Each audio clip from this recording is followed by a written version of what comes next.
This is the story of the Palmach, the strike force of the Haganah, a Jewish fighting underground under the sole authority of the Jewish Yeshuv's elected institutions. The Palmach was a recruited youth movement whose training was financed by work in the kibbutzim, which also served as their bases.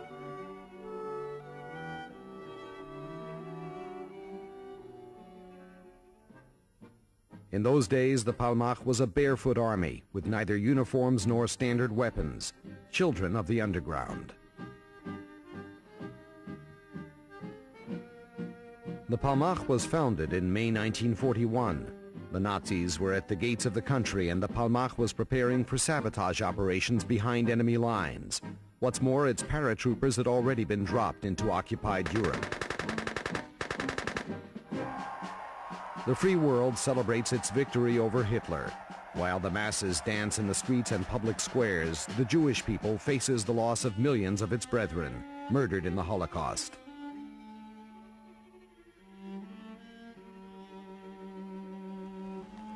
Those who survived wished to leave the cursed soil of Europe for their one and only refuge, Eretz Yisrael, the land of Israel.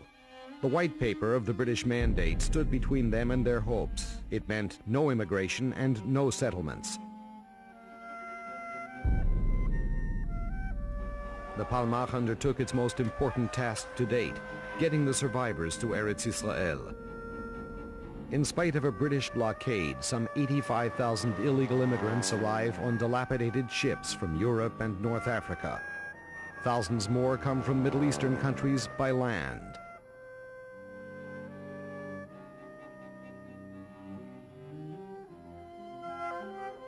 Exodus was considered the flagship of illegal immigration. Its heroism in the face of adversity aroused the entire world against the British government. When once again Jews were sent back to Germany, the world's conscience could not bear the disgrace. The struggle against the mandate turned violent. The Palmach freed illegal immigrants from the British-run Athlete detention camp, blew up radar stations, railways, police stations, bridges, and deportation ships. The British retaliated with mass arrests and countrywide searches for weapons. Hundreds of Palmach members were incarcerated, but Israel's independence was drawing nearer. The UN resolution on the establishment of a Jewish state caused an outburst of joy around the country. The last merrymakers that night met the first casualties at dawn. The Arab countries attack Israel on the day of its birth. Regular trained armies coupled with armed gangs try to shatter the Zionist dream. Under the command of Yitzhak Sadeh, Yigal Allon, and Yitzhak Rabin, the Palmach was trained to become the fighting force defending the country. They were armed primarily with courage. The young and experienced members would go on to become the infrastructure of the Israel Defense Forces.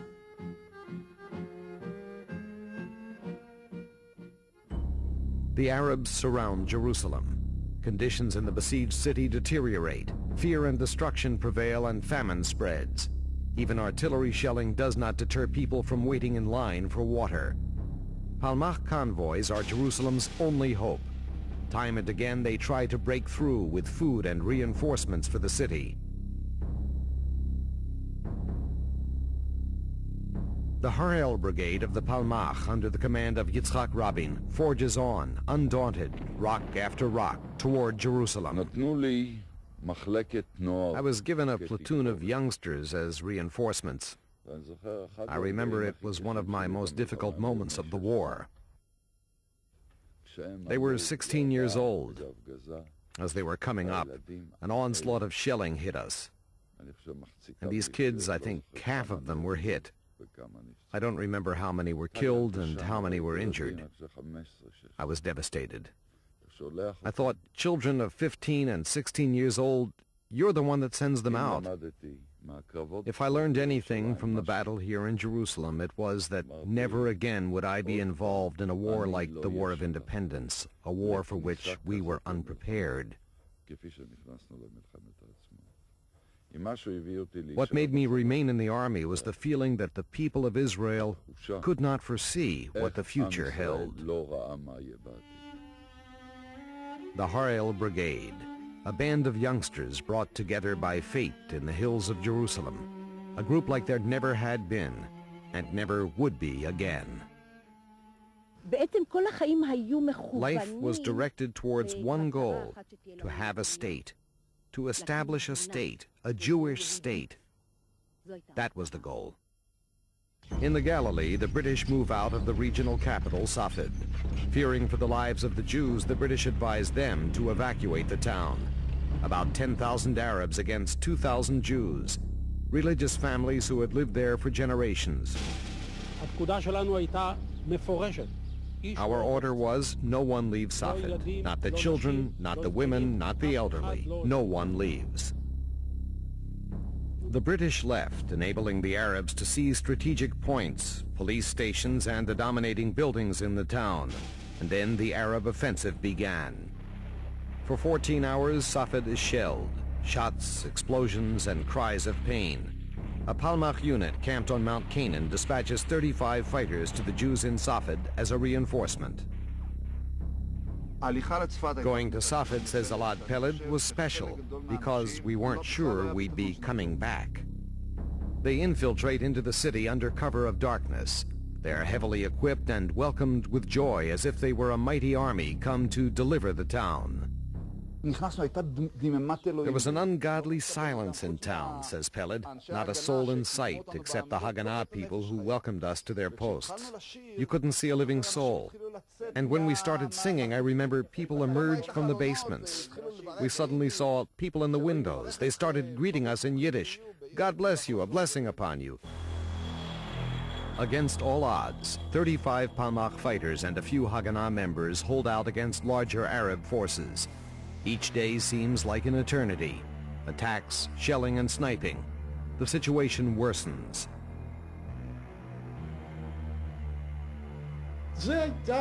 This sector was of vital importance, and we held on to it with only 2 people, night after night. It could drive you crazy.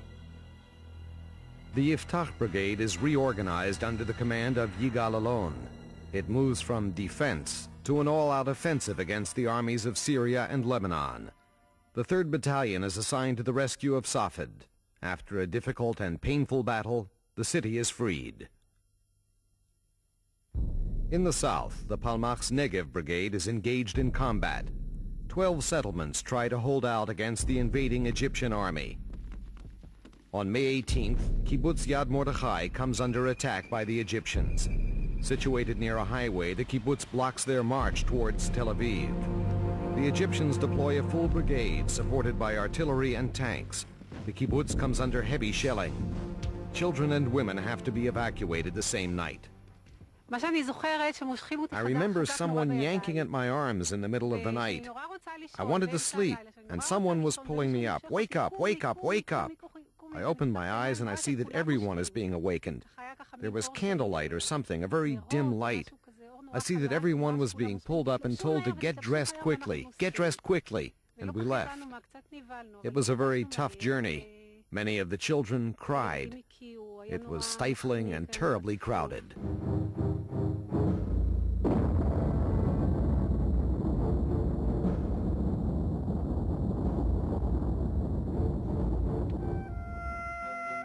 For 5 days and nights, kibbutz fighters and members of the Negev Brigade hold out against superior Egyptian forces. They deplete the Egyptians' ranks and arrest their advance towards Tel Aviv. The fighters are finally forced to evacuate the kibbutz. The exhausted kibbutz forces are replenished by new immigrants, war refugees from Europe who have just arrived in the country. They have barely touched the soil of the new state of Israel when they are promptly recruited. From one war to another. Only now they are not victims, they are fighters. First of all, the orders were given in Hebrew, but nobody understood, so they all shouted Yiddish. That was Section A. In Section B, they were Moroccans. They shouted French. Section C from Tripoli shouted Italian. The routine morning orders had to be translated into 4 languages. With renewed vigor, Palmach brigades reorganized to break through into the Negev to reach the besieged settlements. The problem I faced as the commander of the 7th Battalion was that, if I'm not mistaken, this was our 7th defeat, and the most crushing one. At this point, the problem was how to boost morale. And then, an unseen hand wrote, "Nevertheless and in spite of everything, Palmach." And on the other wall, someone wrote, "The 7th Battalion will rise again."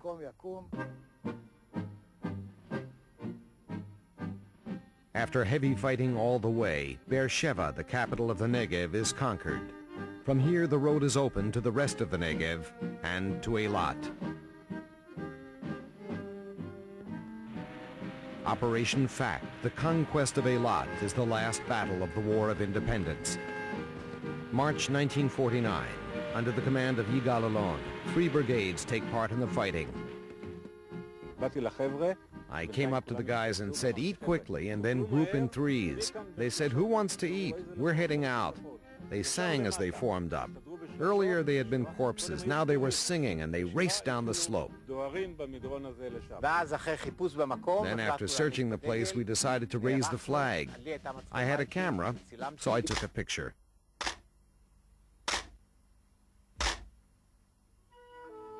"Look at them," wrote the author Samach Yizhar.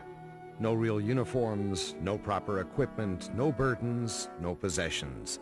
Children of nothing, children of no one. They roam with a spirit of adventure. How handsome they are, how heart-rendingly innocent. Perhaps they are the silver platter, to be buried under the sands of the Negev." What happened here wasn't just for the sake of another stone memorial. We fought for life, not death. That's why I'm here.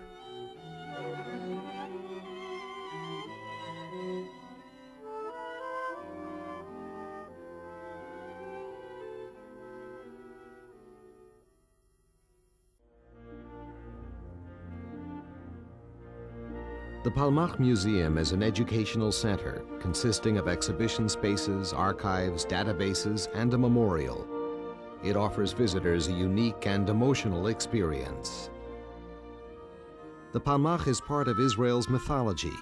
Soon after the beginning of historical research, it became apparent that alongside the battles and the legends, an additional aspect was important: the Palmach spirit, an ideological and spiritual expression of devotion and comradeship.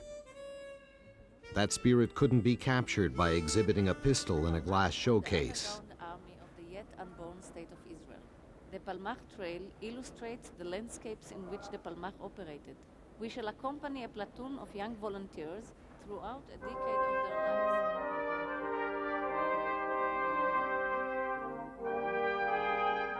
1,135 Palmach members, almost 1/3 of the force, were killed during the War of Independence. Who were they? What motivated them? What were the conditions in which they operated? At the push of a button, our story begins. Our concept for the Palmach Trail is based on the decision to create a theatrical experience on 2 parallel levels. One is a dramatic story whose heroes are fictional characters. The second is documentary, incorporating authentic materials. The scenic environment is not the real thing, but a stylish illustration. A black service ceiling conceals lights, projectors, and air conditioning ducts.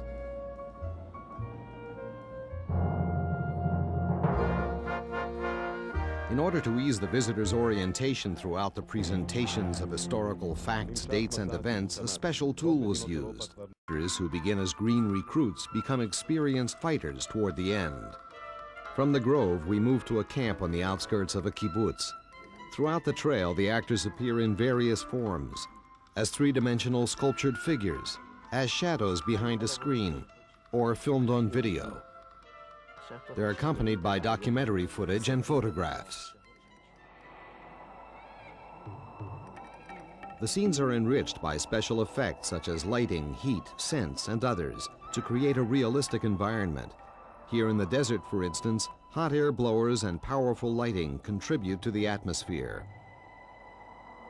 However, it's not our intention to create an illusion of reality. The scenery is monochromatic and stylized. The visitors, while moving through and standing in the surrounding scenery, are separated from it, as if they were turning pages in an old photo album and experiencing its atmosphere. The films are projected either directly onto the three-dimensional scenery or onto gauzes. Here in the desert, we make use of two surfaces for direct projection on both sides of the visitors.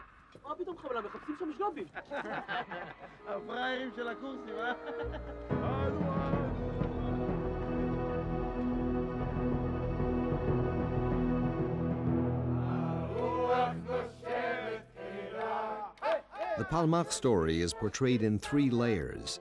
The first layer is the three-dimensional scenery that provides background and atmosphere to the story.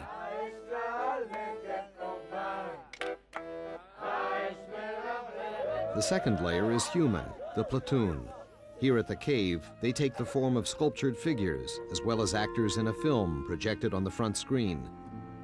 But beyond the fictional heroes were the Palmach volunteers themselves. They are the third layer, the documentary. They transfer from one layer to another constantly.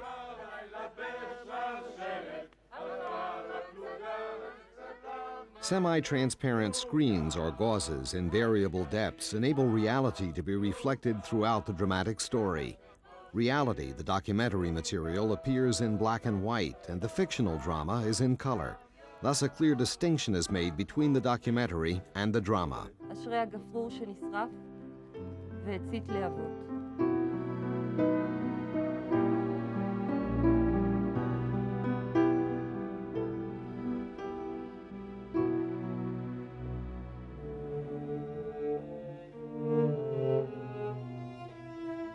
The Palmach was formed and was active during the very dramatic years between the Holocaust and the birth of the State of Israel. Events occurred in rapid succession, and the military operations became more and more complex. Among the many operations in which the Palmach was involved, we focus on the battle over the Allenby Bridge on the Jordan River.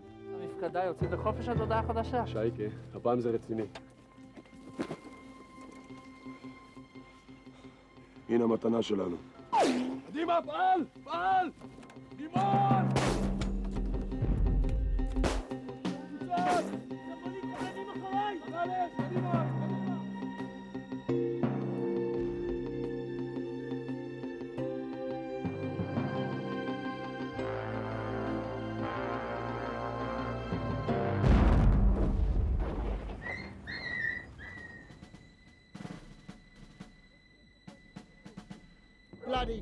By the time visitors have gone through half the trail, they are familiar with the rules.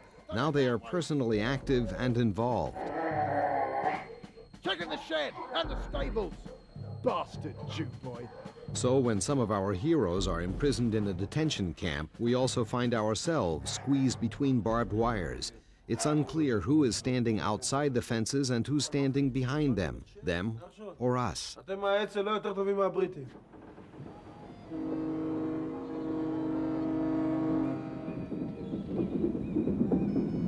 Another high point of the trail places us on a ship carrying illegal Jewish immigrants to the future state of Israel. אני לא עוזב את חבל עד שאני רואה אותה בבית, בקיבוץ. לקחתי אותה ואחרי שבועיים הצטרפנו לקבוצה הראשונה שיצאה. ירדנו מהרכבת בתחנה קטנה ליד גבול אוסטריה. We experience life below decks, share their excitement, 3 סנטימטר רוחב וזה צפוף, צפוף מאוד. and experience all the horror of their interception by the British Navy.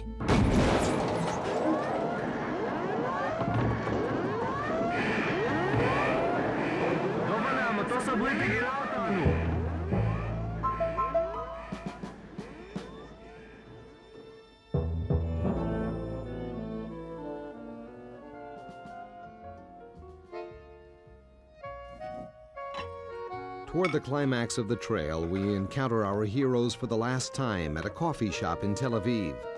We know them now. We've seen them loving, laughing, somber, and scared.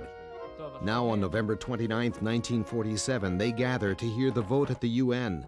Will it vote for an Israeli state? However the vote turns out, our heroes are ready, and so are we. For all of us, the future is a mystery. Afghanistan? No. Argentina? Argentina? No. Abstention? Australia? Yes. The War of Independence marked the high point of Palmach activities. This scene takes place in the largest, most elaborate space of the trail.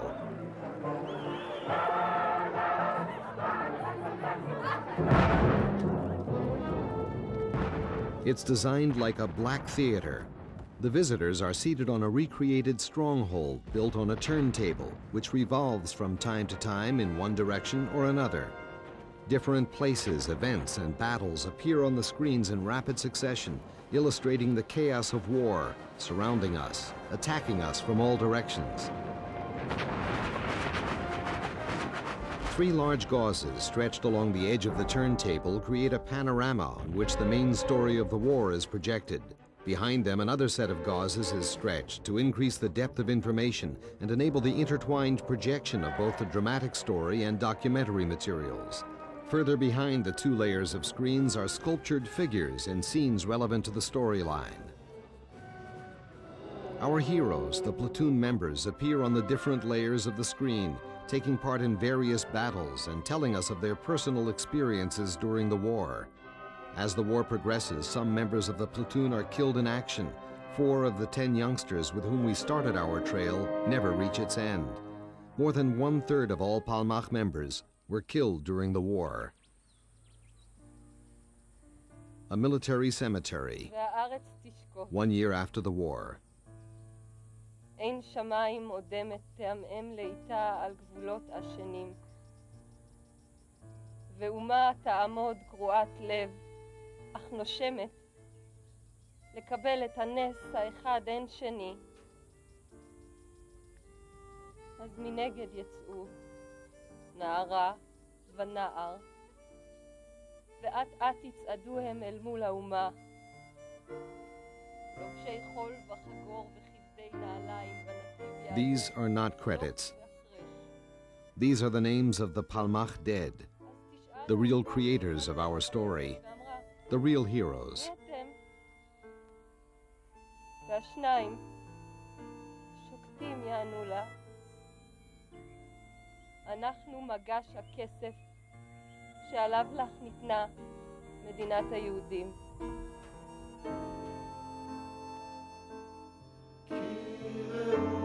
שכזאת לעולם